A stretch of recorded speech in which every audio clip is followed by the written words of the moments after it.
Hello everyone, आज है 16 of the मई 2024 और जैसा कि आपको पता है कि हम डेली द हिंदू और उसके साथ साथ जितने भी इंपॉर्टेंट न्यूज़पेपर होते हैं उन सभी के इंपॉर्टेंट आर्टिकल्स जो कहीं ना कहीं हमारे सिलेबस से मैच खाते हैं, जो लास्ट में हमसे एग्जाम में पूछ सकता है, हम उसको डिस्कस करते आ रहे हैं। तो उसी सीक्वेंस में आगे बढ़ते हैं। आज 16 ऑफ द मई 2024 और आपको पता है कि हम डेली जिस दिन जो डे होता है उसको भी पढ़ते हुए चलते हैं। तो जैसे कि आज कौन सा डे है, तो आज है 16 ऑफ द मई, तो आज कोई ना कोई डे भी रहा होगा। तो आज जो डे है वो कौन सा है हमारे पास, तो याद रखना आज का दिन हम किस नाम से मनाते हैं। तो आज के दिन 16 ऑफ द मई 1960 के अंदर एक साइंटिस्ट, एक इंजीनियर होते हैं, एक फिजिसिस्ट होते हैं जिनका नाम होता है, मैं कह सकता हूं मे मैन। क्या नाम होता है? मे मैन, ठीक है। और पूरा नाम लिखना चाहूं तो थियोडोर मे मैन, ठीक है। क्या किया था इन्होंने 1960 के अंदर, इन्होंने क्या किया था, लेजर की फाउंडेशन की होती है, लेजर बनाई होती है, जो लेजर लाइट होती है ना, उस लेजर लाइट को बनाया होता है। तो उसके बाद से मैं कह सकता हूं कि हालांकि हम इसको बनाने बाद में लगे, 2015 में सबसे पहले यूएन में एक बात उठी यूनाइटेड नेशन में कि हमें जिस दिन लेजर की डिस्कवरी की गई थी उस दिन के नाम पर हमें क्या सेलिब्रेट करना चाहिए, इंटरनेशनल डे ऑफ लाइट। तो ये 2015 में इशू उठता है, लेकिन आगे चल के यूनाइटेड नेशन जो है ये इसको सेलिब्रेट करने लगता है कब से, 2018 से। तो मैं ये कह सकता हूं कि 16 of the May is celebrated as International Day of Light, क्योंकि 16 ऑफ द मई 1960 को जो हमारे साइंटिस्ट होते हैं थियोडोर मे मैन, इन्होंने क्या किया था, लेजर लाइट जो होती है उसकी डिस्कवरी की होती है, ठीक है। तो हम किस नाम से सेलिब्रेट करते हैं, इंटरनेशनल डे ऑफ लाइट। तो प्लीज इसको थोड़ा सा ध्यान रखना। अगर मैं नेशनल पॉइंट ऑफ व्यू से बात करूं तो याद रखना हम 16 ऑफ द मई को नेशनल में क्या सेलिब्रेट करते हैं, तो आज कौन सा डे है, तो याद रखना नेशनल डेंगू डे, ठीक है। National dengue day. डेंगू का क्या होता है, अरे होता है ना, एक मस्क्यूटो बोर्न डिजीज होती है ना, एक वायरल इन्फेक्शन होता है, जो वायरस जो एक एनाफिलीज मच्छर होता है उसके द्वारा फैलाया जाता है, और अगर वो आपकी बॉडी में आ जाता है तो उसके बाद आप उससे क्या हो जाते हो, बीमार हो जाते हो, डिजीज हो जाती है, ठीक है। इसको रोकने के लिए सरकार बहुत सारी स्कीम भी चलाती हैं। जो पानी होता है उसको बार बार चेंज करते रहना चाहिए, ठीक है। आपके जो कूलर वगैरह होते हैं उसके पानी को चेंज करते रहना चाहिए। मच्छरों को नहीं पनपने देना चाहिए, क्योंकि मच्छरों से बनने वाली डिजीज है। और एक फैक्ट को याद रखना, दुनिया में सबसे ज्यादा डेथ अगर किसी से हुई है ना, तो मस्क्यूटो यानी कि मच्छरों की वजह से हुई है, ठीक है। तो आज के दिन हम क्या करते हैं, 16 of the May national favour में अगर मैं बात करूं, नेशनल लेवल पे अगर मैं बात करूं तो नेशनल डेंगू डे सेलिब्रेट होता है, और अगर इंटरनेशनल की बात करूं तो international Day of light celebrate किया जाता है। दोनों के रीजन मैंने समझा दिए हैं, ठीक है। अगर आपसे पूछ ले डेंगू मंथ कौन सा सेलिब्रेट करते हैं हम लोग, तो याद रखना जो नेक्स्ट मंथ आने वाला है जून जो महीना है उसको हम नेशनल डेंगू मंथ के नाम से भी सेलिब्रेट करते हैं। तो इन कुछ बातों का ध्यान रखना है, और उसके साथ ही हम चलते हैं अपने क्वेश्चंस के ऊपर और आज का हमारी न्यूज के ऊपर। और आज की जो पहली न्यूज आती है वो कौन सी है, first human recipient of the pig kidney. देखो आपने पढ़ा होगा कि अगर मान लो मैं कहूं कि इंसानों के पास, है ना, इंसानों के पास बॉडी के ऑर्गन्स खराब हो जाएं, तो क्या दूसरे इंसान से बॉडी ऑर्गन्स मिलना बहुत इजी है? तो इजी टास्क नहीं है, क्योंकि अगर मुझे किसी से ऑर्गन ट्रांसप्लांट करवाना है तो मुझे उससे क्या लेना होगा, उसके ऑर्गन को, और उसकी परमिशन भी चाहिए, या उसकी डेथ हो गई तो घर वालों की परमिशन चाहिए। तो बहुत ही रेयर होता है और बहुत ही फिर कह सकता हूं कि महंगा भी होता है, इसकी कॉस्ट बहुत ज्यादा होती है, हाईली कॉस्टेड होता है। अब मैं इसको ले ही नहीं पाऊंगा, लेकिन समझना अभी क्या चल रहा है। अगर मैं इंडिया की बात करूं तो इंडिया में न्यूज में क्या चल रहा है कि इंडिया के अंदर एक एक्ट बना हुआ है THOA, ठीक है, transplantation of human organs act, जो आया था 1994 में। इस THOA एक्ट के अंडर अगर तुम्हें ट्रांसप्लांट करवाना है तो सबसे पहले क्या देखा जाता है, जो ट्रांसप्लांट करने वाला है, जो डोनर है, उस डोनर की हेल्थ देखी जाती है या उस डोनर की एज देखी जाती है। तो याद रखना हेल्थ देखी जाती है, एज नहीं देखी जाती। मतलब अगर किसी को लीवर चाहिए, किसी को किडनी चाहिए, तो एक तो है 65 ईयर एज का कोई बूढ़ा, है ना, जिसने अपनी जिंदगी में हमेशा अच्छी चीजें खाई हैं, हेल्दी चीजें खाई हैं, एक है मेरी तरह कोई 25 साल का लड़का है, लेकिन वो जो लड़का है 25 साल का, 25, 27, 28 साल का, वो क्या कर रहा है, दिन रात दारू पी रहा है, उसकी किडनी लीवर खराब हो चुके हैं। तो बताओ तुम ट्रांसप्लांटेशन जब करोगे ऑर्गन्स का, तो क्या उस 25-28 साल के लड़के से लोगे, या फिर मैं कह सकता हूं कि आप लगभग 20 या 65 ईयर एज वाले उसका लोगे। तो याद रखना, जब भी ट्रांसप्लांटेशन होगा ऑर्गन्स का, तो उसके अंदर हेल्थ चेक की जाती है, ना कि एज चेक की जाती है। ठीक है, ये सब THOA में लिखा हुआ है। और न्यूज में क्या है तो मैं समझा देता हूं कि न्यूज में ये चल रहा है, इतनी इंडिया में नीड है ऑर्गन्स की, उससे वो नीड तो कंप्लीट हो नहीं रही है, लेकिन उससे ज्यादा जो आउटसाइड है, जो ऑर्गन्स है, उनका एक्सपोर्ट किया जा रहा है अदर कंट्रीज के अंदर। तो ये बहुत बड़ा इश्यू है, और ये मैं नहीं कह रहा, ये हमारी इंडियन गवर्नमेंट कह रही है। जो एजेंसीज हैं उनको अलर्ट कर दिया गया है कि इसके बारे में पूरी छानबीन करके लाओ कि ऐसा हो क्यों रहा है। ठीक है, और उसी के अंदर मैंने आपको समझाया था कि जो ऑर्गन्स होते हैं उसके ट्रांसप्लांटेशन के अंदर आपने सुना होगा कि जब ट्रांसप्लांटेशन होता होगा तो ऐसा नहीं है कि आप उसकी मर्जी के खिलाफ कर लो। अगर मर्जी के खिलाफ करोगे तो ह्यूमन ट्रैफिकिंग का केस लग जाएगा। और ह्यूमन ट्रैफिकिंग को बैन कौन सा आर्टिकल करता है आपका, आर्टिकल 23 बैन करता है, ये बात भी ध्यान रखना। ठीक है, अब आ जाते हैं न्यूज के ऊपर जो यहां पर लिखी हुई है, जेनो ट्रांसप्लांटेशन। व्हाट इज जेनो ट्रांसप्लांटेशन? जेनो ट्रांसप्लांटेशन का मतलब होता है कि किसी जानवर के किसी बॉडी पार्ट को, ऑर्गन को, अगर किसी पर्सन के या किसी ह्यूमन के बॉडी पार्ट से चेंज कर दिया जाए, तो उसको ट्रांसप्लांट कर दिया जाए, तो उसे जेनो ट्रांसप्लांटेशन कहते हैं। और जेनो ट्रांसप्लांटेशन के लिए आपने कुछ दिन पहले पढ़ा था, शायद मैं पहले भी द हिंदू में पढ़ा चुका हूं, कि उसके अंदर सुअर जो होता है, एक पिग जो होता है, उसका बहुत अच्छे से यूज कर सकते हो, और एक जनरल सुअर का यूज नहीं कर सकते हो। आपको एक, मैं कह सकता हूं कि आपको एक एडिटेड या जीन एडिटिंग किए हुए सुअर को यूज करना पड़ेगा, पिग को यूज करना पड़ेगा। ठीक है, क्योंकि उनके अंदर डिजीज भी होती हैं, और आपको पता है कि जानवरों से इंसानों में फैलने वाली डिजीज को हम क्या कहते हैं, क्या कहा जाता है उनको, जूनोटिक डिजीज कहा जाता है। ठीक है, और जूनोटिक डिजीज ना हो, जैसे कि कोविड-19 भी एक जूनोटिक डिजीज थी, आया तो बैट से था ना, आया तो चमगादड़ से था, तो ऐसे डिजीज ना फैल जाए, फिर ह्यूमन टू ह्यूमन ट्रांसफर ना हो जाए, तो ये बहुत सारे केसेस होते हैं। तो हमें उसके जीन को एडिट करना होता है, उसकी जो खराब चीजें होती हैं जो इंसान के लायक नहीं, उनको हटाना होता है, फिर बाद में उसको बॉडी में फिट करना होता है। ठीक है, ये पहले मैं डिस्कस कर चुका हूं। तो अभी क्या हुआ कि जेनो ट्रांसप्लांटेशन किया गया था एक आदमी का, और उसकी किडनी लगाई गई थी, पिग की किडनी। लेकिन हुआ क्या कि जब उसको पिग की किडनी लगाई गई तो उसकी क्या हो गई, डेथ हो गई। ठीक है, क्या नाम है उसका, रिचर्ड स्लेमैन। तो याद रखना, काफी दिन से न्यूज में भी था, एक इंटरनेशनल लेवल की न्यूज थी, तो इसकी डेथ हो गई। तो इसका नाम क्या है, रिचर्ड स्लेमैन। आपसे पूछ सकता है, recently Richard Slayman was seen in the news, किससे बिलोंग करता है, क्या नहीं है, तो इसको थोड़ा सा ध्यान रखना। ठीक है, बात की जाए कि इसमें इश्यूज क्या है, कि जेनो ट्रांसप्लांटेशन में व्हाट आर द इश्यूज। तो देखो, एनिमल राइट्स, क्या इंसानों का राइट है, तो क्या जानवरों का राइट नहीं है क्या? बिल्कुल है। अगर मैं कहता हूं कि इंसान को किसी ने राह चलते 3 थप्पड़ मार दिए, 3 बेल्ट मार दिए, तो वो तो चला जाएगा कोर्ट में। अब बेचारा कोई कुत्ता जा रहा था, कोई भैंस जा रही थी, कोई ऊंट जा रहा था, तुमने उसको 3 बेल्ट मार दिए, अब बताओ क्या उसका राइट नहीं है क्या जीने का? राइट टू लाइफ तो सभी के लिए, ध्यान रखना। ठीक है, तो ऐसा नहीं होना चाहिए कि तुम अपने फायदे के लिए किसी दूसरे जानवर की बलि चढ़ा दो। बात समझ में आ रही है? तो बहुत से लोग होते हैं जो ऐसा पसंद नहीं करते। ठीक है, जैसे वेजिटेरियन लोग यही कहते हैं कि हम क्यों किसी को मारें अपनी भूख मिटाने के लिए, तो क्यों हम किसी को मारें अपने बॉडी के पार्ट को सही करने के लिए। बात समझ में आ रही है ना? दूसरा, रिलीजियस वायलेशन। आपने देखा होगा, जैसे कि फॉर एग्जांपल मैं यहाँ पे लिख देता हूं, एक तरफ काऊ, एक तरफ पिग, एक तरफ है गाय और एक तरफ है सुअर। हम, आपने देखा होगा, गाय जो है वो हिंदू लोगों के लिए उनकी माता की तरह काम करती है, हम उसे हिंदू लोग, हम गाय को अपनी माता कहते हैं।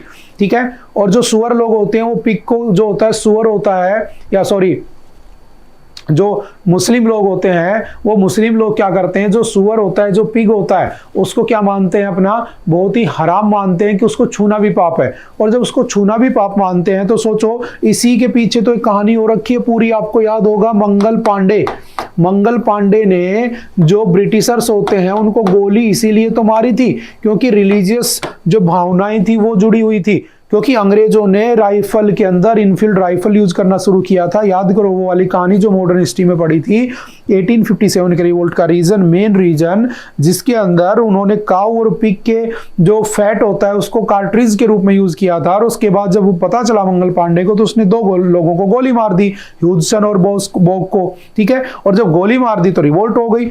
तो सोचो क्या हिंदू लोग इस बात को एक्सेप्ट करेंगे, काऊ को नहीं, तो क्या मुस्लिम करेंगे? नहीं करेंगे। तो एक तरीके से एक पूरा सोसाइटी का तबका तो परेशान हो गया, वो तो उसका तो रिलीजियस वायलेशन हो गया। बात समझ में आ रही है? तो ऐसे इसमें बहुत सारी अड़चने हैं कि ऐसा होगा कि नहीं होगा। उसके बाद है threats of the zoonosis. Zoonosis क्या होता है कि जो जूनोटिक डिजीज होती है वो भी तो फैल सकती है ना इंसानों में। तो ये कुछ पॉइंट्स याद रखना जो मैंने बताए हैं। एग्जाम के पॉइंट ऑफ व्यू से क्या याद रखना है कि जेनो ट्रांसप्लांटेशन होता क्या है, मैंने थोड़ा सा डिटेल में समझाने की कोशिश की है। जैसे genetically engineering pigs as organ donors, ठीक है। पहले जो ये ऑर्गन होते हैं इनके जो removing genes with gene editing technology creates genetically altered pig cells बनाई जाती हैं। फिर उसके बाद इनसे दूसरे पिग बनाए जाते हैं। पिग बनाने के बाद इनको किसी एक पार्ट को, मान लो किसी को हार्ट लगाना है तो इसका हार्ट निकाल के इंसान के पास ले जाया जाएगा, ठीक है। फिर उसके बाद में जब इंसान के पास उसका वो लग जाएगा तो उसके बाद वो उसका यूज भी कर सकता है, ठीक है। जेनो प्रोडक्ट्स कहेंगे हम उसको, ऑर्गन्स, डिवाइस, टिश्यूज, सेल्स, इन सबको, ठीक है। तो ये थोड़ा सा इसके बारे में ध्यान रखना आप लोग, ठीक है। पोटेंशियल यूजेस फॉर द जेनो ट्रांसप्लांटेशन प्रोडक्ट्स, तो पिग की स्किन यूज कर सकते हो, अगर आपको आग लग गई, स्किन जल गई तो पिग की स्किन यूज कर सकते हो। पिग की किडनी यूज कर सकते हो अगर किडनी फेल हो गई, ठीक है। पिग का पैनक्रियाटिक यूज कर सकते हो अगर आपको डायबिटीज है। तो सोचो दुनिया में कितने लोगों को डायबिटीज होती है, डायबिटीज ABC 1 2 3 लेवल की। उसको ठीक करने के लिए क्या करो, उसका पैनक्रियाटिक लगा लो, ठीक है ना। तो उसकी कुछ कुछ प्रॉब्लम्स है, कुछ कुछ बेनिफिट्स है, थोड़ा सा याद रखना, ठीक है। 2-4 क्वेश्चन है जो एग्जाम में बन सकते हैं, जो मैंने डिस्कस कर लिए, ठीक है। नेक्स्ट न्यूज आती है हमारे पास, panel flags lack of progress in reversing Meghalaya coal mining damage. देखो सबसे पहले आपको पता होना चाहिए कि जो कोल माइनिंग है, कोयला बनता कैसे। तो फॉर एग्जांपल समझना, क्योंकि यही इसमें लिखा हुआ है। मैंने कहा कि सबसे पहले जब वोल्केनोज थे, वोल्केनोज का धीरे धीरे क्या होने लगा, सेडिमेंटेशन, और जो सेडिमेंटेशन होने लगा तो उसी के सेडिमेंटेशन से धीरे धीरे जो टुकड़े थे बारिश से, हवाओं से, वो इकट्ठा होने लगे। तो इकट्ठा होते होते होते होते जो आसपास के जो जीव थे वो सारे डेड होने के बाद, मरने के बाद पेड़ पौधे उसमें दबने लगे। धीरे धीरे धीरे धीरे और उसका सेडिमेंटेशन होता रहा, धीरे धीरे लेयर्स पे लेयर्स बनती रही, ठीक है, रॉक्स बनती रही, और प्रेशर के साथ साथ टेम्परेचर बढ़ता रहा, प्रेशर बढ़ता रहा, और वो जो आपका कार्बन था वो कार्बन चेंज हो गया किसमें, फॉसिल फ्यूल्स में। कोई बन गया कोयला, कोई बन गया पेट्रोल, डीजल यानी कि क्रूड ऑयल बन गया, ठीक है, जिस पे बहुत ही ज्यादा प्रेशर पड़ा तो वो कोयला डायमंड में कन्वर्ट हो गया, ठीक है। अब हुआ क्या कि मेघालय के अंदर कुछ ऐसी चट्टानें हैं, ऐसे पहाड़ हैं, और उन पहाड़ों के बीच में ऐसी ऐसी इमेज आपको देखने को मिलेंगी। इनको बेसिकली क्या कहा जाता है, तो हम इसको रैट होल कह देते हैं, ठीक है। जैसे कि चूहे जो होल नहीं बना लेते हैं जमीन में, ऐसे। तो होता क्या है कि इन लोग जाते हैं इलीगल तरीके से और ऐसे चट्टानों में, पहाड़ों के अंदर ऐसे ऐसे खुदाई करते हैं और अंदर जाते हैं, और अंदर जो कोयला भरा हुआ है, इन चट्टानों में जो कोयला भरा हुआ है, इस कोयले को निकाल कर भाग जाते हैं या निकाल लेते हैं। तो सरकार उसका यूज ही नहीं कर पाती, क्योंकि नेचुरल रिसोर्सेज में तो सरकार का राइट, आप जानते हो इस बात को। लेकिन सरकार इससे पहले पहुंचे, इससे पहले वहां के लोग निकाल लेते हैं। तो ये जो कोल माइनिंग है ना, इसके अंदर इतना ज्यादा वो हो रहा है नुकसान कि सरकार को इसको ध्यान में रखना चाहिए। और इसके लिए एक कमेटी भी बनाएगी जिसका नाम है ब्रोजेंद्र प्रसाद कटके कमेटी। तो बस ये पॉइंट याद रखना, कौन सी कमेटी है, ब्रोजेंद्र प्रसाद कटके कमेटी, याद रह जाएगा। उसके बाद अगर आपसे पूछे रैट होल माइनिंग क्या होती है, तो समझना, miners dig a narrow tunnel to reach coal bed from where rat holes big enough for a worker dug horizontally. देखो इतने बड़े बड़े होल बना दिए जाते हैं कि जो माइनर्स होते हैं वो वहां तक पहुंच जाते हैं, फिर उस होल के बाद और बड़ा होल बना दिया जाता है ताकि उस कोयले को वहां से निकालकर बाहर यूज किया जा सके। और कई बार ये होता है कि ये जो रैट होल्स होते हैं इनके अंदर पानी भर जाता है, डेथ भी हो जाती है। अभी कुछ साल पहले सीन भी हुए थे जिसके अंदर वो लोग मारे भी गए थे। फॉर एग्जाम्पल समझना, जैसे कि ये जो होल्स बने हुए हैं ना, इनमें से कोयला निकाल निकाल कर लोग ले जाते हैं, सरकार को पता तक नहीं चलता, ठीक है। अगर पूछे कोयले के बारे में तो याद रखना, मेघालय के अंदर लगभग 576 मिलियन टन का कोयला रिजर्व रखा हुआ है, ठीक है। तो बात ये नहीं कि कोयला कितना है, ऑयल एंड नेचुरल गैस कितनी है, बस याद इतना रखना कि ये जो हमारे नेचुरल रिसोर्सेज है इनको हम क्या कहते हैं, फॉसिल फ्यूल्स, जो हम कहते हैं ये धीरे धीरे खत्म होते जा रहे हैं, और ये खत्म होते जा रहे हैं तो हमारी डिपेंडेंसी बढ़ती जा रही है किसके ऊपर? Renewable energy resources. और रिन्यूएबल एनर्जी रिसोर्सेज में कौन कौन आता है? तो solar energy, water energy, hydro power, wind power, green hydrogen, है ना, आजकल चल रहा है इथेनॉल, पेट्रोल, है ना, ये सब ग्रीन इलेक्ट्रिसिटी में काउंट होता है, ग्रीन एनर्जी में काउंट होता है, रिन्यूएबल एनर्जी में काउंट होता है, जो बार बार बन सके। तो इन बातों को थोड़ा सा ध्यान रखना। उसमें मेघालय में क्या था वो मैंने आपको समझाया। मेघालय का दूसरा नाम याद रखना, मेघालय मतलब मेघों का आलय, मतलब बादलों का घर।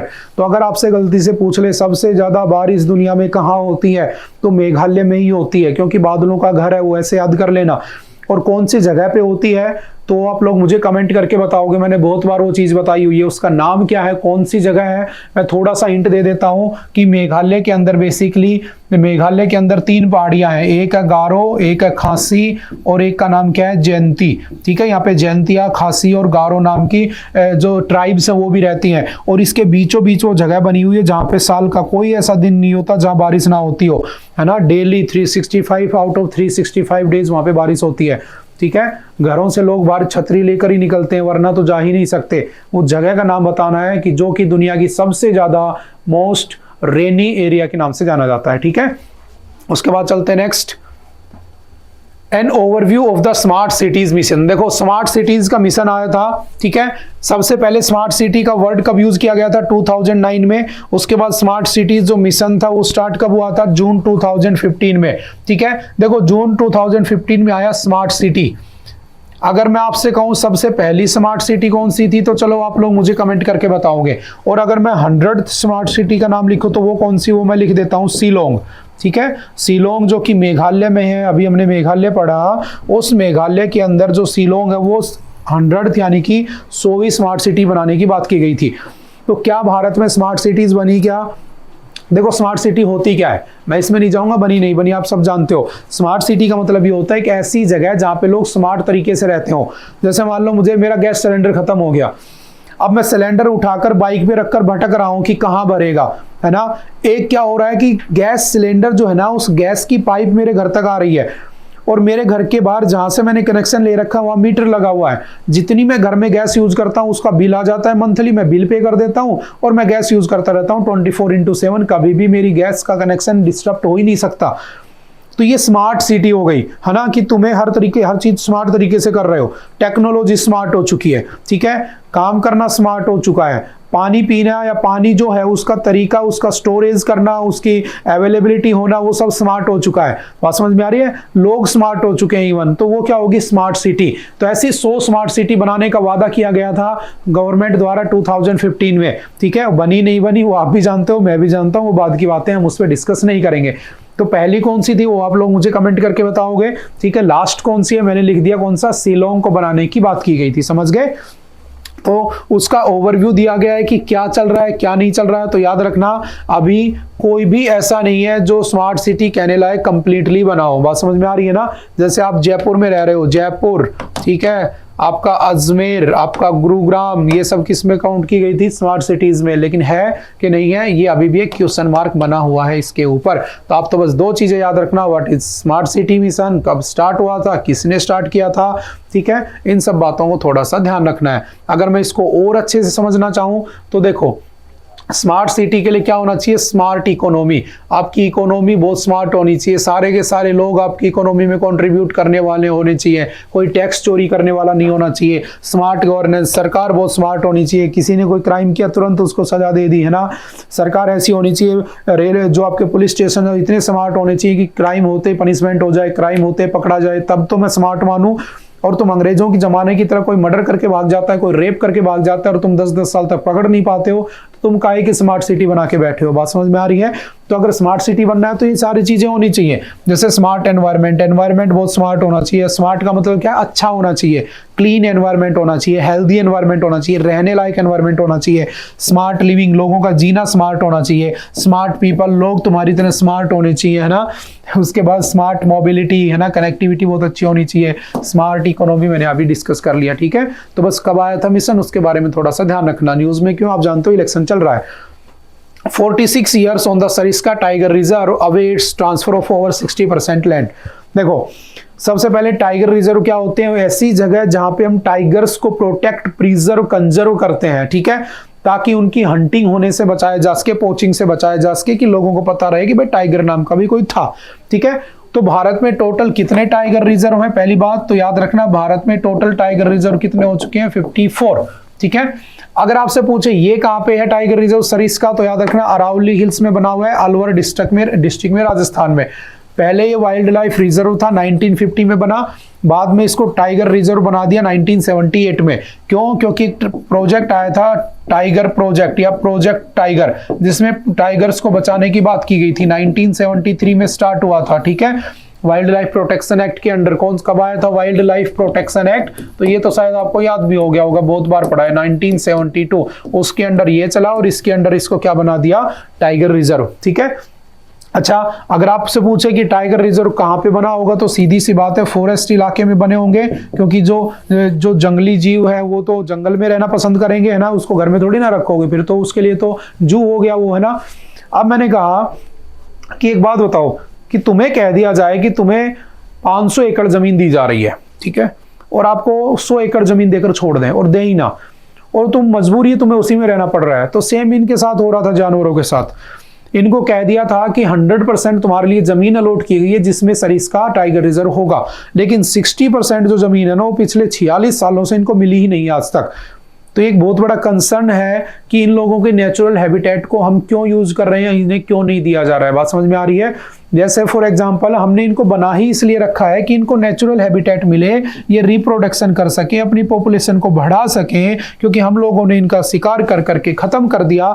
जैसे हमने यहाँ से इंडिया से जो चीता थे, वो इंडिया से चीता एक्सटिंक्ट हो गए थे, 1952 में खत्म हो गए थे। अब दोबारा से तुम्हें कूनो नेशनल पार्क में नामीबिया और साउथ अफ्रीका से चीते लाने पड़ रहे हैं। तो कहीं ऐसा ना हो कि सब खत्म हो जाए फिर कुछ बचे ही ना, तो ऐसा ना हो तो ये सब होती है। जैसे मैंने बहुत बार आपको समझाया है, एक होता है नेशनल पार्क जिसके अंदर प्लांट्स और एनिमल्स को प्रिजर्व करते हैं, एक होता है टाइगर रिजर्व जिसमें टाइगर्स ही होते हैं, एक होता है वाइल्ड लाइफ सेंचुरी जिसमें सारे जंगली जीव होते हैं, पेड़ नहीं होते हैं प्रिजर्व करने के लिए, ठीक है। एक होता है आपका रामसर साइट यानी कि वेटलैंड्स एरिया, जिसके अंदर जिसको हम वेटलैंड एरिया कह देते हैं, जिसमें जमीन के आसपास या जो पानी के आसपास के जो पेड़ पौधे या जीव वगैरह होते हैं उनको प्रोटेक्ट करते हैं। तो याद रखना नेशनल पार्क 106 है, 106, जो टाइगर रिजर्व में 54 हो चुके हैं, ठीक है। अगर आपसे पूछे कि वाइल्ड लाइफ सेंचुरी तो 460 प्लस है, तो उनको काउंट नहीं करना, ठीक है, कभी नहीं पूछेगा कि कौन सी कहां पर बनी हुई है, ठीक है। अगर आपसे पूछता है कि वेटलैंड्स कितने हमारे यहाँ पर, रामसर साइट कितनी है, तो याद रखना 80 हो चुकी है, पहली 75 थी, ठीक है। तो ऐसे हमारे पास एलिफेंट रिजर्व भी बने हुए हैं, ठीक है। इन सब बातों को थोड़ा सा ध्यान रखना, ये आई थिंक मैं पहले भी डिस्कस कर चुका हूं। और अगर मैं कह रहा हूं फॉरेस्ट की बात कर रहा हूं, तो एक बात बताओ, जो फॉरेस्ट होगा तभी तो जंगल में जीव होंगे ना। तो अगर तुमसे कोई गलती से पूछ ले कि कौन सा ऐसा स्टेट है जिसके अंदर एक भी नेशनल पार्क नहीं बना हुआ है, तो कौन सा है वो? पंजाब, क्योंकि पंजाब के अंदर 5 नदियां हैं, वहां पर जंगल बहुत कम है, ठीक है। और फॉरेस्ट की बात करें तो फॉरेस्ट किस लिस्ट में आता है, तो देखो शेड्यूल नंबर 7 के अंदर हमने 3 लिस्ट बना रखी है, union list, state list, concurrent list, ठीक है। यूनियन जिसमें यूनियन के ऊपर पावर होती है, स्टेट जिसमें स्टेट गवर्नमेंट का सब्जेक्ट होता है, कंकरेंट यानी दोनों को मिक्स देकर पावर दे रखी है। तो जो आपका फॉरेस्ट है वो कंकरेंट का है, लेकिन पहले याद रखना 42nd कॉन्स्टिट्यूशनल अमेंडमेंट 1976 के बाद ये कंकरेंट बना है, पहले ये स्टेट का सब्जेक्ट था, अब ये स्टेट से कंकरेंट में डाल दिया गया है, ठीक है। अगर पूछे आर्टिकल कौन सा है, तो 51 के ए का जी, जो कि आपका क्या है, फंडामेंटल ड्यूटी। और फंडामेंटल ड्यूटी आपने कहां से ले रखी है? रशियन कॉन्स्टिट्यूशन से आपने ले रखी है, ठीक है। उसके बाद ये आपके डीपीएसपी का भी पार्ट है। डीपीएसपी के कौन से आर्टिकल का पार्ट है? 48 के ए में लिखा हुआ है कि हमें एनवायरनमेंट को प्रोटेक्ट करना चाहिए, ठीक है। और इसमें क्या लिखा है कि हमारी फंडामेंटल ड्यूटी है कि एनवायरनमेंट को प्रोटेक्ट करें। और आर्टिकल 21 किस में आता है? राइट टू लिव, यानी कि जीने के अधिकार में, ठीक है। तो ये भी, इसमें भी कौन आते हैं? जंगल आते हैं। अगर सोचो सारे जंगल खत्म कर दिए जाएं तो ऑक्सीजन कहां से लोगे? ऐसे मर जाओगे। तो ये हमारे राइट टू लिव, जीने के अधिकार में भी आता है। कैसा जीना? विद डिग्निटी इन क्लीन, है ना, एंड सस्टेनेबल एनवायरनमेंट में जीना, ठीक है। वो कब पॉसिबल होगा? जब जंगल होंगे। तो इनके आर्टिकल्स भी याद रखना, कई बार पूछ लेता है, ठीक है। उसके बाद चलते हैं next, India US joint exercise to counter urban terrorism. देखो अभी क्या हुआ, एक एक्सरसाइज हुई है इंडिया और यूएस के बीच में, ठीक है। क्या नाम है उसका? तो याद रखना एक्सरसाइज तरकस, ठीक है, किस किस के बीच में है, तो एनएसजी नेशनल सिक्योरिटी गार्ड, जो कि इंडिया की तरफ से जो हमारे नेशनल सिक्योरिटी गार्ड होते हैं जिनको हम कहते हैं एनएसजी कमांडोज, ठीक है, जिनको ब्लैक कैट के नाम से भी जाना जाता है। क्या कहते हैं इनको? ब्लैक कैट के नाम से भी जाना जाता है। किसके साथ हुई है? स्पेशल ऑपरेशन फोर्स SOF, ये कहाँ की है? USA। दोनों ने एक्सरसाइज की है, ठीक है। क्या नाम है उसका? एक्सरसाइज तरकस, ठीक है, याद रह जाएगी। कहां पर हुई है? कोलकाता के अंदर। कोलकाता के अंदर आपसे पूछेगा recently exercise Tarkash was seen in the news, it was conducted between India and question mark. तो याद रखना इंडिया एंड USA, या इसकी लैंग्वेज बदल देगा, इंडिया एंड USA के बीच में एक एक्सरसाइज हुई थी, बताओ क्या नाम था? पूछ लेगा एक एक्सरसाइज हुई थी तरकस इंडिया और USA के बीच में, बताओ कहाँ हुई थी, ठीक है, वेयर वाज, ठीक है, या ऐसे पूछ लेगा कहाँ हुई थी, तो आपको याद रखना वाई, वेयर, व्हेन, हाउ, ये सब बातें याद रखना, ठीक है। समझ गए होंगे। तो सिंपल वन लाइनर का क्वेश्चन है, इसमें कुछ भी नहीं है, डीप में नहीं जाना। नेक्स्ट कौन सा है? Meghalaya India France joint military exercise, एक और एक्सरसाइज है इंडिया और फ्रांस के बीच में, ठीक है, मिलिट्री एक्सरसाइज है। क्या नाम है इसका? शक्ति। कहां पर शुरू हुई है? तो उमरोई।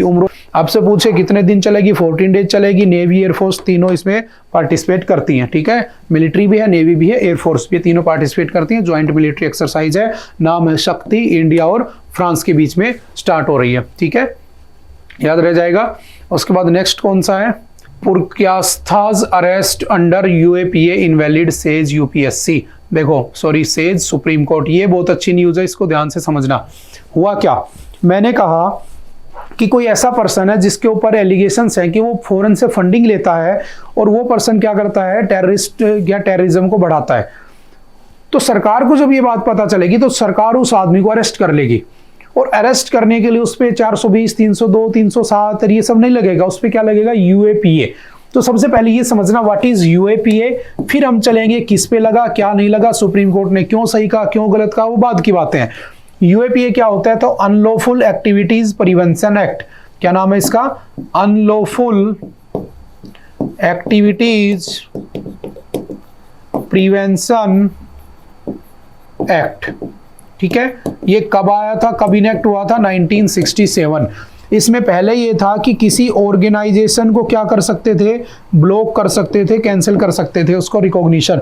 अब ये किसी एक मैन के लिए भी, किसी एक सिंगल पर्सन के लिए भी, मैन कहना गलत है, किसी एक सिंगल पर्सन के लिए भी एप्लीकेबल हो सकता है। अगर तुम्हें किसी आदमी के ऊपर, किसी ऑर्गेनाइजेशन के ऊपर ये शक है कि ये अनलॉफुल एक्टिविटीज कर रही है जो देश की सोवरेनिटी, देश की इंटीग्रिटी को नुकसान कर सकती है, आप उसके ऊपर UAPA लगा दीजिए और उसको जेल में डाल दीजिए। और UAPA के अंडर जेल में डालने के बाद आपको कम से कम 180 डेज के अंदर आपको क्या करनी होगी? चार्जशीट पेश करनी होगी, ठीक है। और उसके बाद अरेस्ट करने के बाद कम से कम 30 दिन के बाद, मिनिमम 30 डेज के बाद एक हाई कोर्ट लेवल का कोई जज होगा, हाई कोर्ट जज होगा, जो क्या करेगा? उसकी कार्रवाई या उसके ऊपर क्या करेगा? इन्वेस्टिगेशन स्टार्ट कर देगा, उसकी सुनवाई करना शुरू कर देगा। ये कुछ कंडीशंस लिखी हुई है उसके अंदर जो मैंने अभी आपको बोली। जैसे जम्मू कश्मीर के अंदर 2 लोग थे जिनको अभी कुछ दिन पहले मैंने पढ़ाया भी था, जो अमित शाह थे, उन्होंने UAPA लगा दिया था उनके ऊपर, ठीक है, कि भाई ये क्या कर रहे हैं? एंटी नेशनलिज्म को प्रमोट कर रहे हैं, ठीक है, एंटी नेशनलिस्ट एक्टिविटीज को प्रमोट कर रहे हैं, ऐसा कुछ होता है। अब सोचो UAPA लगता क्या? समझ गए ना, किसी के ऊपर भी लग सकता है। और याद रखना UAPA जरूरी नहीं है कि किसी इंडियन पे लगे, ये भी कई बार क्वेश्चन पूछ लेता है, इंडियन प्लस फॉरेनर। अगर कोई फॉरेनर भी है ना और वो फॉरेनर हमारे इंडिया की सोवरेनिटी को नुकसान पहुंचा रहा है, अगर इंडिया की इंटीग्रिटी को नुकसान पहुंचा रहा है, सोवरेनिटी को नुकसान पहुंचा रहा है, तो उस पर भी लग सकता है। सोवरेनिटी क्या होती है? जैसे हमारे जो प्रियम्बल है उसके अंदर पहली लाइन क्या लिखी हुई है? We the people of India hereby resolve India into sovereign, ठीक है, social, secular, republic and democratic, ये सब लिखा हुआ है कि मैं भारत या हम भारत के लोग भारत को ऐसा बनाना चाहते हैं। तो सोवेरन का पहला मतलब क्या होता है? इसका मतलब होता है कि हम किसी पे डिपेंडेंट नहीं है, हम किसी के डोमिनियन स्टेटस में नहीं रहते, हम कंप्लीट इंडिपेंडेंट है, हम उसका अपने आप में कंप्लीट है। इसका हिंदी वर्ड होता है सर्व संप्रभुता संपन्न, मैं हर तरीके से संपन्न हूं। तो इंडिया हर तरीके से संपन्न है, सोवेरन है। तो सोचो अगर इंडिया के सोवरेनिटी पे नुकसान आता दिखा, इंटीग्रिटी, अखंडता जिसको कहते हैं, उसके ऊपर अगर नुकसान आता दिखा तो सीधा उसके ऊपर क्या लग जाएगा? UAPA लग जाएगा, चाहे वो भारत के बाहर का हो चाहे भारत के अंदर का हो। बात समझ में आ रही है? तो ये बात भी ध्यान रखना, ठीक है। अब आ जाते हैं न्यूज के ऊपर कि एक्चुअल न्यूज क्या है, समझना। ये जो नाम लिखा हुआ है पुरकायस्था, ठीक है, ये जस्ट न्यूज है। इसके अंदर क्या हुआ? इसको अरेस्ट किया गया। ये क्या है, कौन है? तो याद रखना, आपने एक नाम सुना होगा, न्यूज क्लिक, है ना। न्यूज क्लिक जो है उसका ये मालिक होता है, ओनर होता है न्यूज क्लिक का, और इसको जेल में डाल दिया जाता है। क्यों डाल दिया जाता है? क्योंकि इसके ऊपर ये एलिगेशंस लगते हैं कि ये जो पर्सन है ये चाइना से फंडिंग ले रहा है और इंडिया में एंटी नेशनलिज्म जो मूवमेंट है, जो एजेंडा है, उसको प्रमोट कर रहा है। और सरकार ने इसको उठाकर जेल में डाल दिया, तिहाड़ जेल में डाल दिया। पिछले साल अक्टूबर 2023 की बातें हैं, ठीक है। इसको जेल में डाल दिया गया, पुलिस ने एफआईआर दर्ज कर ली, डाल दिया। अब एक बात समझना, अगर मैं अरेस्ट हो गया तो क्या मेरे अरेस्ट होने के बाद मेरे फंडामेंटल राइट्स नहीं है क्या? क्या मैंने क्राइम कर दिया, मैंने मर्डर कर दिया, मैंने चोरी कर ली, मैंने डाका डाल दिया, तो क्या मैं इंसान नहीं हूं क्या? बिल्कुल इंसान हूं। तो मेरे भी कुछ फंडामेंटल राइट्स है जो मुझसे नहीं छीन सकते। जैसे फॉर एग्जांपल हमारे कॉन्स्टिट्यूशन में जो फंडामेंटल राइट्स हैं, जो कि आर्टिकल नंबर 12 से लेकर 35 तक जिसके बारे में लिखा हुआ है, उसी के अंदर एक आर्टिकल आता है 22, और 22 का पहला पार्ट कहता है right to know the reason of arrest. अगर मैं अरेस्ट होता हूं तो मुझे मेरे अरेस्ट होने के रीजन का जानने का अधिकार है।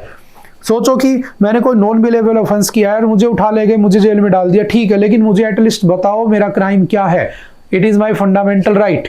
तो इस केस में क्या हुआ, उसको उठा लिया और उसको जब उसने एफआईआर की फोटो कॉपी मांगी, पुलिस वालों ने उसको या एजेंसीज ने उसको या उसके वकीलों को उसके एफआईआर की कॉपी ही नहीं प्रोवाइड कराई। वो बार बार सुप्रीम कोर्ट में अपील करता रहा और अब सुप्रीम कोर्ट ने कह दिया कि जो यूएपीए तुमने इस पे लगाया था ना, वो इलीगल था। अगर तुमने उसके ऊपर केस किया है तो उसको बताओ कि उसका क्राइम क्या है, ठीक है ना। ये उसका फंडामेंटल राइट है कि to know the reasons of the arrest, ठीक है। और इसके अंदर क्या किया सुप्रीम कोर्ट ने, इसको जो केस था यूएपीए था उसको इनवैलिड डिक्लेयर कर दिया कि ऐसा नहीं होना चाहिए था उसके साथ। सरकार इसका मिसयूज कर रही है, ऐसी बातें उसमें कही गई और बाद में इनको जेल से छोड़ दिया गया, तिहाड़ जेल से। समझ गए? अब बात ये निकल के आती है कि फंडामेंटल राइट्स का वायलेशन क्या होना चाहिए, नहीं होना चाहिए। सुप्रीम कोर्ट जो है ना, याद रखना, मैं बार बार क्लास में एक बात कहता हूं कि जो कोर्ट्स होती है ना, जो जज होते हैं, वो तुम्हारे लिए बैठे हैं वहां पे। उनको पता है कि इजिली जो रिच पीपल है, अल्ट्रा रिच पीपल है, दे कैन फ्रेम यू। उनको पता है कि जो पुलिस वाले हैं वो बिक जाते हैं, दे कैन फ्रेम यू। उनको पता है कि जो मीडिया है वो बिक जाता है, they can frame you. But वो हमेशा तुम्हारी तरफ से सोचते हैं, तुम्हारे को बचाने की हर संभव कोशिश की जाती है जजों के द्वारा। अगर लास्ट मोमेंट तक एक छोटा सा भी प्रूफ मिल जाता है कि तुम गिल्टी नहीं हो, वो तुम्हें छोड़ देंगे। लेकिन अगर लास्ट तक तुम इनोसेंट प्रूव कर ही नहीं पाए अपने आप को और सारी चीजें आपके अगेंस्ट चली गई, तो वो आपको पनिशमेंट दे देंगे। तो हमेशा एक बात याद रखना, हमारे यहाँ पर इंडिया में पुलिस वाले हमेशा हमारे एंटी होते हैं, ये फैक्ट है। और जज जो होते हैं वो हमेशा जो क्रिमिनल होते हैं उनकी तरफ से सोचते हैं, उनको बचाने की हर संभव कोशिश की जाती है। बात अलग है कि हीनियस क्राइम है, मर्डर कर दिया, रेप कर दिया, ठीक है, माइनर का रेप कर दिया, किसी को काट के 36 टुकड़े करके फ्रीज में डाल दिए, ऐसे अगर सीन करोगे तो कहां से बचोगे? फिर तो जज भी तुम्हारे अगेंस्ट ही सोचेगा, ठीक है। अदरवाइज यही होता है, तभी तो सुप्रीम कोर्ट तुम्हारे बारे में इतना सोचती है, ठीक है। दूसरा आर्टिकल 22 के 2 में क्या लिखा है, तो सेकंड 22 के सेकंड में ये लिखा है right to hire a lawyer. लेकिन भारत में ऐसा नहीं होता। आप विदेशों में चले जाओ, वहां की जेलों में क्या होता है, तुम्हें पुलिस ने अरेस्ट किया, तुम कहोगे, पुलिस वाले पूछेंगे तुमने ये किया, तुम ये कहोगे टॉक टू माय लॉयर। तुमने देखा होगा मूवीज में। भारत में ऐसा नहीं होता। जब तक लॉयर आता है सुबह तक तो तुम रात भर तुम्हारी सेवा हो जाती है बढ़िया, और सुबह तक तुम साइन भी कर चुके होते हो कि मर्डर भी मैंने किया था, है ना। तो भारत का सिस्टम थोड़ा उल्टा है। क्यों उल्टा है? क्योंकि they don't know their rights. उनको राइट ही नहीं पता लोगों को, क्योंकि वो पढ़े लिखे नहीं है, समझ रहे हो ना। इसीलिए एजुकेशन बहुत जरूरी है। और समझ में आ रही है? अब समझना, आर्टिकल 22 के 3 में क्या लिखा है कि अगर मैं अरेस्ट हो गया तो right to be presented before the magistrate within 24 hours of the arrest. Arrest होने के 24 आवर में मजिस्ट्रेट के पास जाना होगा। लेकिन अगर डिटेंटिव वो हुआ है, मेरा डिटेंशन हुआ है ना, जिसके अंदर मतलब कि मैंने ऐसा क्राइम किया है कि जो नहीं करना चाहिए था, ठीक है, या नॉन बिलेबल ऑफेंस है, तो उस केस में हो सकता है कि वो मिनिमम 3 महीने का टाइम ले ले। अदरवाइज नॉर्मल केसेस में 24 आवर के अंदर मजिस्ट्रेट के सामने तो लेकर ही जाएंगे, ठीक है। ये कुछ कंडीशंस लिखी हुई है आर्टिकल 22 में, जो आपके फंडामेंटल राइट हैं, जो आपको क्रिमिनल होने के बाद, कन्विक्ट होने के बाद, या पुलिस वाले जब आपको अरेस्ट कर लेते हैं तब आपको मिले होते हैं। तो इनके बारे में भी थोड़ा सा ध्यान रखना, एग्जाम में पूछ लेता है। समझ में आ गई बात? उसके बाद चलते हैं नेक्स्ट। जैसे वही सब चीजें लिखी हुई हैं कि इसको अरेस्ट किया गया था 2023 में, क्या होता है, ठीक है। UAPA primary counter terrorism law है इंडिया के अंदर, threat to integrity and the sovereignty, वो सब बातें लिखी हुई है, ठीक है। उसके बाद चलते हैं next. Army set to receive next batch of the shoulder fired Igla S air defence system. देखो Igla S air defence system क्या है समझना। मैंने कहा कि तुम्हारी किसी से लड़ाई हो गई, तो लड़ाई हो गई तो तुम्हारे पास तीन चीजें हैं, या तो उसने तुम पे मिसाइल छोड़ी, तुमने उस पे मिसाइल छोड़ दी, या उसने तुम पे मिसाइल छोड़ी तो तुमने बचने के लिए डिफेंस में कोई मिसाइल छोड़ी जो उसको हवा में खत्म कर दे। जैसे इजराइल के ऊपर उसने कुछ दिन पहले ईरान ने मिसाइल छोड़ी थी, 90% को जो उनका आयरन डोम है, उस आयरन डोम ने क्या किया, हवा में ही खत्म कर दिया, उसको उड़ा दिया। ठीक है, या मान लो तुम किसी को मारना चाहते हो तो तुमने फायर एंड फॉरगेट मिसाइल छोड़ दी, जो हमारे यहाँ पर नाग के नाम से है। तो मैं ये कह रहा हूं कि हमारे पास एक इग्ला एस जो वो है मिसाइल है, जो शोल्डर फायर्ड होती है। शोल्डर फायर्ड का मतलब अपने कंधे पे रखकर जो सोल्जर है वो चला सकते हैं उसको। उसकी रेंज कितनी होती है, 6 किलोमीटर के अराउंड होती है। बनाया किसने इसने, तो इंडिया और रशिया का ज्वाइंट वेंचर भी कह सकता हूं, क्योंकि इंडिया में वही उसको बना रहे हैं। अगर पूछे वैसे तो रशिया इसको 2004 से यूज करता आ रहा है। इसी को हम कह देते हैं वी सोर्ड। वी सोर्ड का मतलब क्या है, very short range defence system. और very short range defence system कितना, 6 किलोमीटर तक काम करता है। इस बात को भी ध्यान रखना। बात समझ में आ रही है। जैसे हमारे यहाँ पर कौन सी है, पटना, आपने सुना होगा, पटना में कई बार पढ़ा भी चुका हूं, क्लास में पढ़ा होगा आपने। पृथ्वी, अग्नि, त्रिशूल, नाग और आकाश। तो त्रिशूल और आकाश जो है वो डिफेंस सिस्टम ही है। ठीक है, और अभी ये कौन सी है, इग्ला एस। इसका थोड़ा सा याद रखना नाम के बारे में। ठीक है, याद रह जाएंगी बातें। उसके बाद अगर पूछे कि इंडिया में डिफेंस के वेपन कौन बनाता है, तो आप जानते हो कौन बनाता है, डीआरडीओ बनाता है। ठीक है, तो ये सब नहीं रटना इसके अंदर से कि कितने करोड़ रुपए में खरीदा, कितने का कॉन्ट्रैक्ट था। ठीक है, ये सब ध्यान नहीं रखना, बस इसकी कुछ क्वालिटीज के बारे में ध्यान रखना जो मैंने आपसे डिस्कस की। Recently Iglas missile was seen in the news, क्या है क्या नहीं है तो याद रखना। ठीक है, आपसे पूछेगा इसका दूसरा नाम क्या है, तो इसी को SA-24 ग्रिंच भी कहते हैं। जो वेस्टर्न कंट्रीज हैं उसके अंदर इसको SA-24 ग्रिंच के नाम से भी जाना जाता है, ऐसे याद रख सकते हो। ठीक है, उसके बाद चलते हैं next, spice board codex discuss to ETO। देखो ETO आपने अभी कुछ दिन पहले पढ़ा होगा कि यहाँ पर इथाइलिन ऑक्साइड जो था, इथाइलिन ऑक्साइड आपने पढ़ा था ना, कि जो आपका MDH मसाले थे और उसके साथ साथ जो आपका एवरेस्ट मसाले थे, है ना, MDH मसाले सच सच आपने सुना होगा। ठीक है, और आपका जो एवरेस्ट मसाले हैं, है ना, इनके अंदर कुछ कार्सेनोजेनिक प्रोडक्ट पाए गए थे, कार्सेनोजेनिक प्रोडक्ट। और उस कार्सेनोजेनिक प्रोडक्ट का नाम क्या है, इथाइलिन ऑक्साइड। इससे कैंसर हो सकता है। तो हमारा जो स्पाइस बोर्ड ऑफ इंडिया है, जो भारत में पूरे स्पाइसेस को मेंटेन करता है, अगर पूछे कितने में स्पाइसेस आते हैं स्पाइस बोर्ड ऑफ इंडिया के अंडर में, तो याद रखना 52 स्पाइसेस आते हैं। मैंने शायद पहले पढ़ा चुका हूं, दुनिया में सबसे ज्यादा स्पाइसेस मसाले भी कहाँ पे होते हैं, इंडिया के अंदर होते हैं। सबसे ज्यादा मसालों का एक्सपोर्ट यहीं से होता है, और यही रीजन था कि Vasco D gamma discovered India. ठीक है, आप सब पूरी कहानी जानते हो इसके बारे में। ठीक है, उसके बाद अगर पूछे किस मिनिस्ट्री के अंडर आता है, तो याद रखना ministry of commerce and industry के अंडर में ये आता है। ठीक है, अगर पूछे इसकी फॉर्मेशन कब हुई थी, तो 1987 में। और अगर पूछे इसका एक्ट कब आया था, तो 1986 के अंदर ही हम पहले पढ़ चुके हैं। तो हमारा स्पाइस बोर्ड जो है ना, ये इनके बारे में और ज्यादा डिटेल पे वो कर रहा है, इनकी लिमिट्स डिसाइड कर रहा है कि इथाइलिन जो ऑक्साइड है वो कितना होना चाहिए। ठीक है, ताकि हमारे बॉडी के अंदर कैंसर ना बन सके। ठीक है, और मैं तो कहूँगा कि ये सब खरीदने से अच्छा है कि अपनी जितने भी मिर्च हल्दी होती है लेकर आओ सीधी खेतों से, उसको पिसवाओ और उसी को यूज कर लो तो ज़्यादा बेहतर रहता है। ठीक है, क्योंकि इनके अंदर प्रिजर्वेटिव होते हैं जो कैंसर क्रिएट करते हैं। तो याद रखना अवेयरनेस के पर्पज से। नेक्स्ट कौन सा है, India records highest number of internet shutdown in 2023। देखो इंटरनेट शटडाउन का मतलब है कि सरकार को जब लगता है कि दंगे हो सकते हैं, सरकार को जब लगता है कि इंटीग्रिटी पे खतरा आ चुका है, सरकार को जब लगता है रिवोल्ट होने के चांस हो चुके हैं, सरकार को जब लगता है कि एग्जाम हो रहा है, और सरकार को जब लगता है कि हम एग्जाम की चीटिंग को नहीं रोक पाएंगे, तो सरकार क्या करती है, इंटरनेट बंद कर देती है, जो कि सबसे बड़ी बेवकूफ़ी है एग्जाम वाले केस में। तो तुम अपने रिसोर्सेज को अच्छे से यूज ही नहीं कर पा रहे हो ताकि जो एग्जाम है उसको लीक होने से बचाया जा सके। हालांकि होता है ऐसा, वो कर देते हैं। तो पिछले साल में 2023 में लगभग इंडिया में 116 बार क्या हुआ, इंटरनेट शटडाउन किया गया। अगर मैं बात करूं शटडाउन से नुकसान क्या है, तो बहुत बड़ा नुकसान है, क्योंकि हमारी इकोनॉमी आजकल इंटरनेट पे पूरा डिपेंड हो चुकी है। पैसा, अगर मैं बाहर निकलता हूं कुछ खाने के लिए, तो पैसा मेरे पास होता ही नहीं है, मैं मोबाइल से पे करता हूं। सोचो कि नेट नहीं चल रहा तो नहीं हो पाएगा। तो ऐसे कितना नुकसान होता है उसके बारे में इसमें बताया गया है। जैसे कश्मीर के अंदर 2019 में लगभग 6 महीने तक इंटरनेट शटडाउन रहा, उससे लगभग 6 लाख जॉब चली गई लोगों की। कितना बड़ा डाटा है सोचो। ठीक है, राजस्थान में 2021 में 800 करोड़ रुपयों का लॉस हुआ है सरकार को। इंटरनेट शटडाउन के चक्कर में। 2022 में 1500 करोड़ रुपए का नुकसान हुआ था सेंट्रल गवर्नमेंट को इंटरनेट शटडाउन की वजह से। 2023 में मिड 2023 तक आधे साल में 2091 करोड़ रुपए का सेंट्रल गवर्नमेंट को नुकसान हो चुका है। और समझ में आ रही है?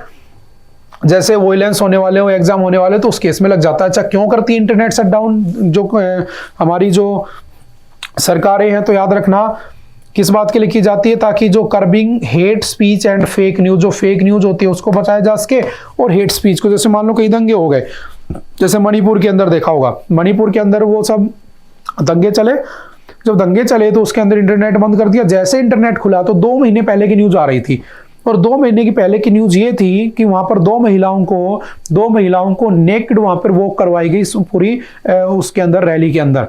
अब सोचो ये न्यूज अगर उस दिन इंटरनेट बंद नहीं होता तो ये जो इंसिडेंट था, जो हो रहा था, तुरंत ही कहीं ना कहीं आ जाता, तुरंत उसकी कार्रवाई हो जाती, कोई ना कोई उसको रोक लेता और इतना बड़ा इश्यू नहीं बन पाता। लेकिन देखो मैं कह रहा हूं इसके बेनिफिट और नुकसान दोनों है। तो ये इसका नुकसान था कि वो 2 महीने बाद हमें पता चला कि वहां पर ऐसा हुआ उन महिलाओं के साथ, और अगर इंटरनेट चल रहा होता तो हमें उसी दिन पता रहता, हो सकता है ये हो ही नहीं पाता।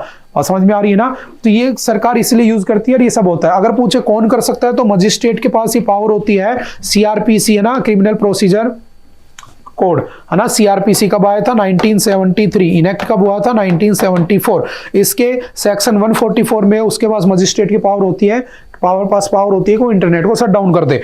ठीक है, आपका जो आईटी एक्ट है, इंफॉर्मेशन टेक्नोलॉजी एक्ट 2000 में जो आया था, इसका एक सेक्शन है 69, उसके अंदर भी लिखा हुआ है कि इंटरनेट को बंद किया जा सकता है अगर इंटीग्रिटी सॉवरेनिटी के ऊपर बात आ जाती है तो देश की।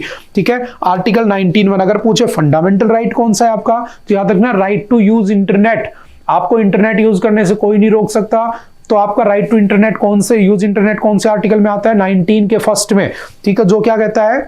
Right to speech and expression. क्योंकि मैं अगर राइट टू स्पीच करना चाहता हूं, एक्सप्रेस करना चाहता हूं, तो मेरे पास इंटरनेट या सोशल मीडिया से बड़ी कोई चीज नहीं है, और मैं सोशल मीडिया पर अपने विचारों को रखना चाहता हूं, एक्सप्रेस करना चाहता हूं, तो मुझे इंटरनेट चाहिए। बात समझ में आ गई ना? और कौन कौन से केस इससे रिलेटेड है तो ये भी लिखे हुए, प्लीज याद रखना। एक केस है Anuradha Bhasin versus union of India 2020। ठीक है, उसके बाद आर्टिकल 19 में इसको जोड़ दिया गया था, मैं ऐसा कह सकता हूं। एक दूसरा केस है foundation of the media professional versus union territory of Jammu and Kashmir, ये भी 2020 में हुआ था। इस केस में सुप्रीम कोर्ट ने कहा था right to internet access is a fundamental right and must be respected. जो राइट टू इंटरनेट का एक्सेस है वो सबका फंडामेंटल राइट है और वो सबको मिलना चाहिए।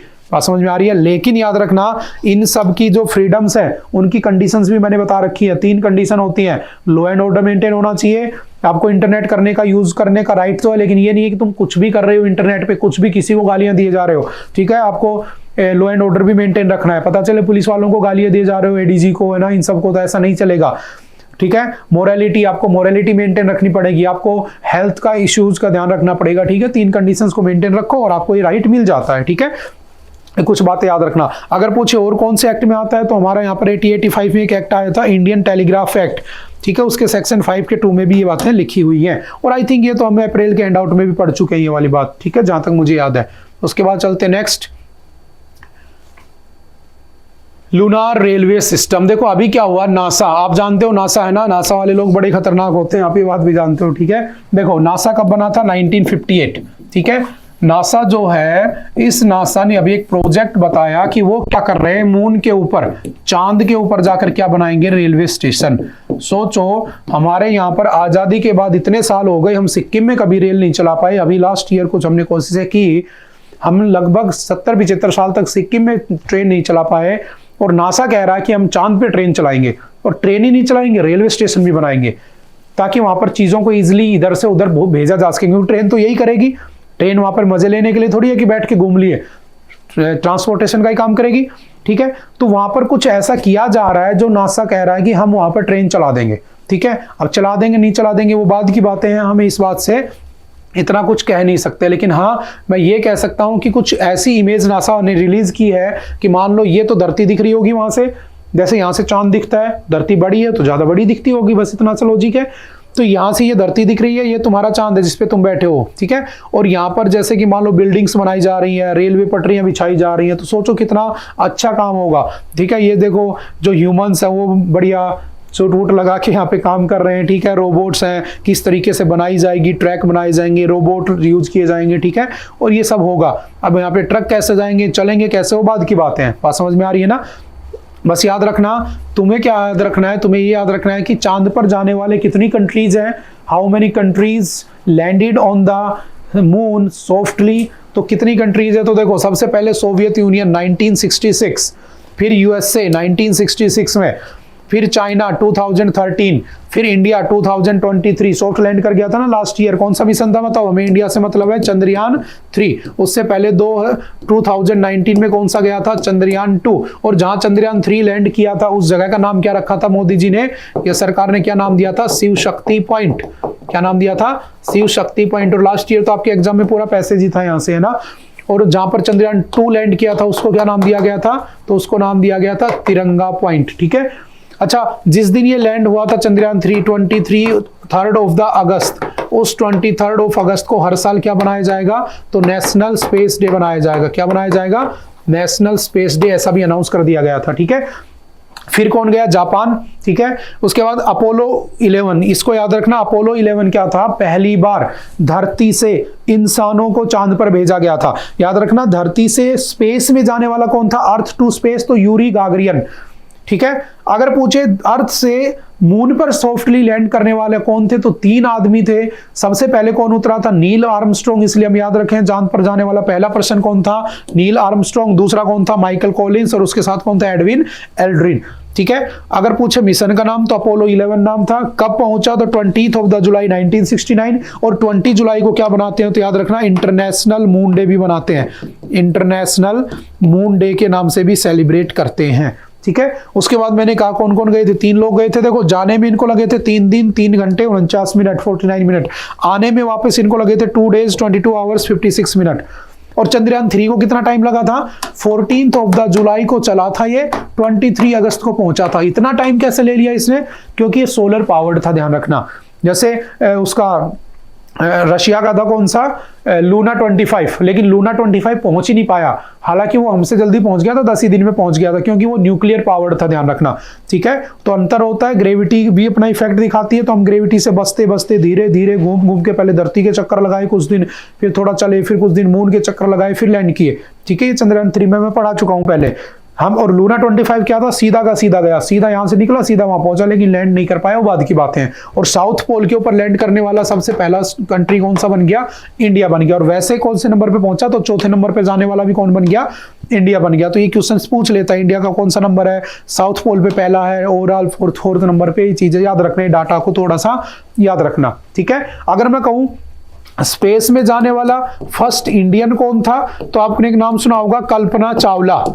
कल्पना चावला, कल्पना चावला 2 बार स्पेस में जाती है, और जब वो दूसरी बार वापस आ रही होती है तो 1 फरवरी 2003 1-2-3 को क्या हो जाती है, उसकी डेथ हो जाती है। वो कोलंबो जो था, कोलंबो उस वाले स्पेसशिप से वापस आ रही होती है।